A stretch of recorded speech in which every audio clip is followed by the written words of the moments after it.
ओम श्री गणेशाय नमः। शुक्लांबरधरं विष्णुं शशिवर्णं चतुर्भुजं प्रसन्नवदनं ध्यायेत् सर्वविघ्नोपशान्तये। अगजानन पद्मार्क गजाननं महर्निशम् अनेकदन्तं भक्तानाम् एकदन्तमुपास्महे।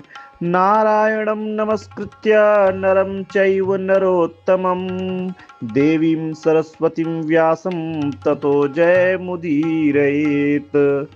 व्यासं वसिष्ठनप्तारं शक्तिः पौत्रं कल्मषं पराशरात्मजं वन्दे शुक्तातं तपोनिधिम्।